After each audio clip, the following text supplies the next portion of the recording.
welcome back to my channel. I am coming at you this morning with some information on the 223 millimeters from Fuji.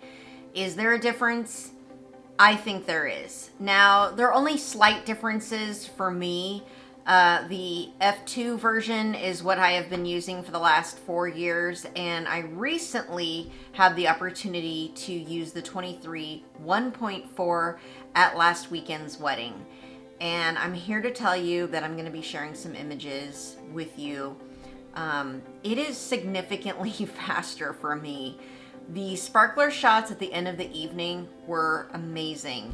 And so I'm really excited about this lens. I just wanted to share with you my comparison.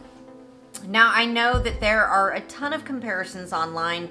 You can Google 23 f.2 versus 1.4. You're going to come up with hundreds of blogs and videos and other, YouTube, videos on all of that stuff.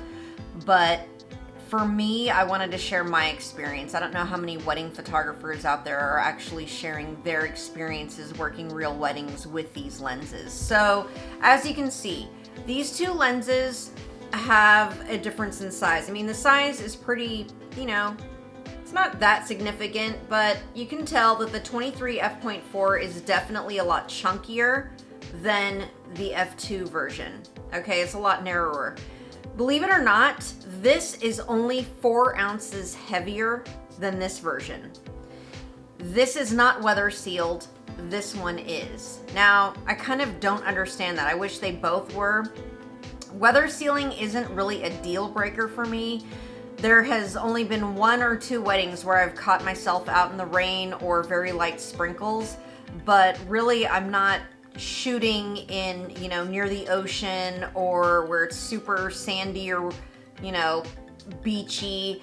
I'm not really shooting in constant rain like, if I were to live in, another part of the country where it was just super wet all the time, like maybe Washington or Oregon. So that's not really a deal breaker for me. Also, the thing that is probably a deal breaker for a lot of people is the price. This one goes for about $900, and the smaller version you can find for about $400. So, I don't know. You may want to wait or, just continue using the f2 version. Now, if you're watching this video and you have both versions of this lens, I would really appreciate some comments on why you use both. Because I have noticed on other YouTube videos that there are photographers that have both versions and they actually use both versions for different reasons. And in my research, I haven't been able to figure out why. I'm strongly considering selling my f2 version, but I want to hear feedback from you as to why I should keep it. I mean, are there specific reasons why you're using both? What situations would you interchangeably use these lenses? So I am interested in your feedback on that. Now, I'm sharing some images with you of the sparkler ending of the wedding night in particular, just because these are really magnificent. First of all, let me preface this by saying that everyone has their own style in shooting a sparkler send-off, okay? There are so many hundreds of different ways you can do this. This is the style that I have always enjoyed. There are a lot of photographers out there who shoot a real close-up version of the sparkler ending, so they might use a longer lens like the 56 or even the 90. They will just stand way back and just sort of have that zoomed in look. For me, the end of the night is really showcasing who was all there. So I like to get wide shots. So my lens of choice for a sparkler send-off is the 23 millimeter. The 35 copies I have never been fast enough. They hunt, they're just terrible. The 50 millimeter is a little too long for me. The 56 is too long. The 56 loves to hunt in low light, so that's why I tend to use the 50 millimeter as it's pretty sharp. But again, that focal length is too long for me. It's not really showcasing the gathering of people that are there at the end of the night to send the couple off.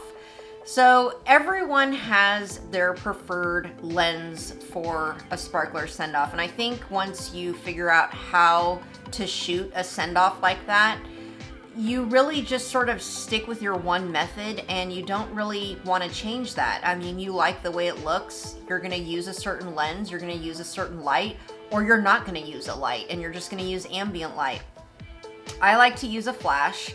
A lot of photographers don't like that. They like to keep the intimacy and ambiance of a sparkler send-off by just jacking up their ISO to, 6,000 and, really getting in all that ambient light so that it can set the mood. I don't really like that. I've done it both ways. I have found that if I don't use a flash, my photos are grainy. So what I do is I have a stand that goes 13 feet up into the air.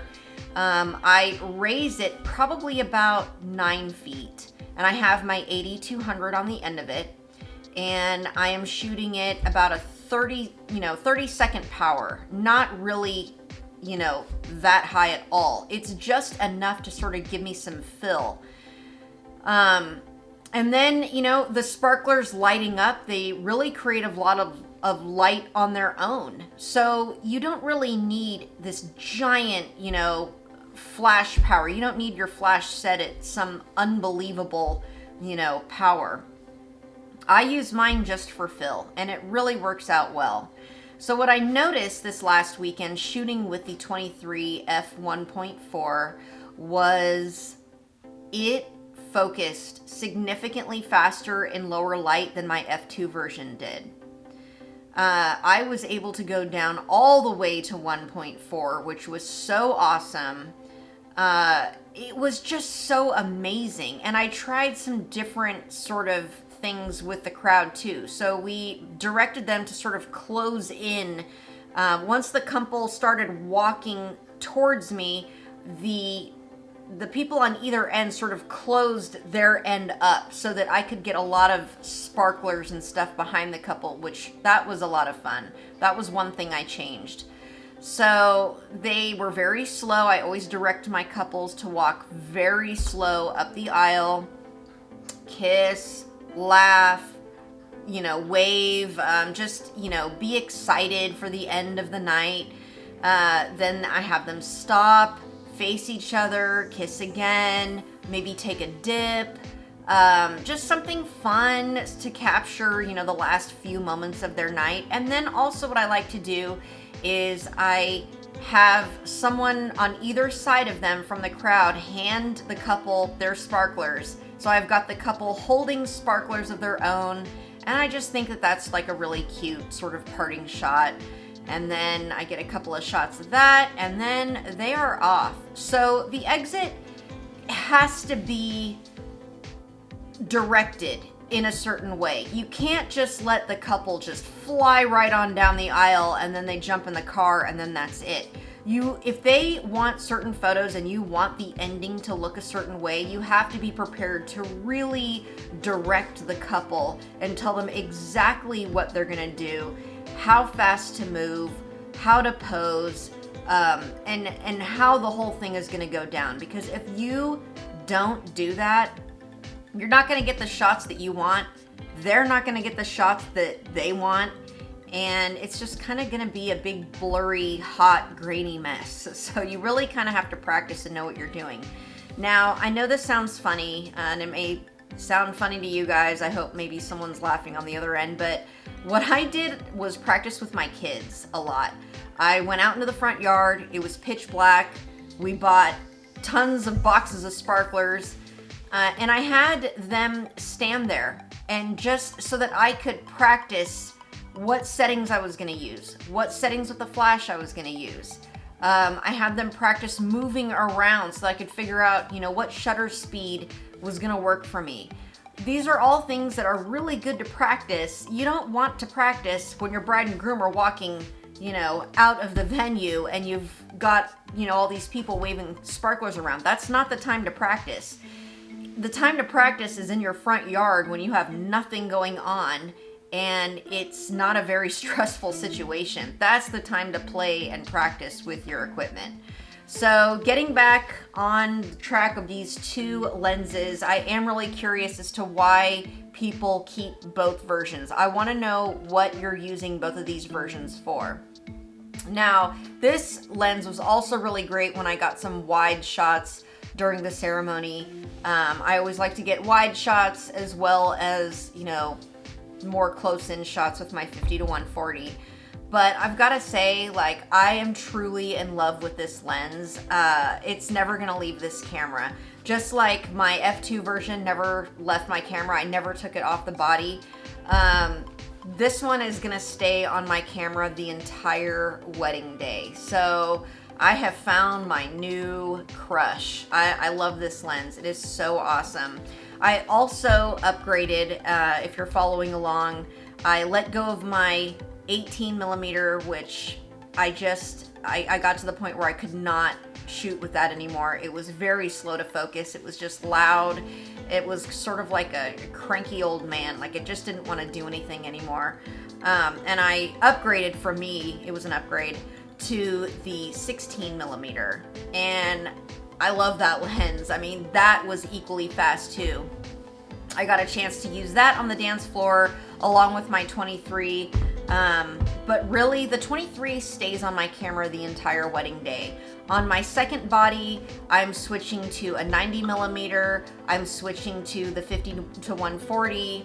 And then towards the reception, I'm switching to the 50 millimeter. But I've always got a wide angle lens on one body, just in case I need to get, you know, a big giant group photo, or, you know, it's good for dancing shots and stuff like that. So I don't want to ramble on too much longer about this lens, but I just wanted to give you guys an update. This lens is the bomb. If you have the budget to upgrade, I would love to hear your experience with this lens. I'm glad I upgraded, but I'm definitely interested in knowing why people would keep the other version, because I have seen photographers do that. So I'm gonna share some more images with you guys that I took. And if you have any questions or comments, please comment down below. I will answer. I appreciate all my new subscribers. I'm so excited. I hope that if you found this video, you subscribe. I have a lot more videos planned. I'm still trying to get the hang of YouTube. For example, I just figured out how to design thumbnails. So I'm hoping the thumbnails of my videos, when you go to search for them, are a little bit more eye-catching and exciting. So but that's a whole different video. So anyway, thank you so much. I really appreciate you guys watching this and taking this journey with me. Thanks again, and I'll see you soon.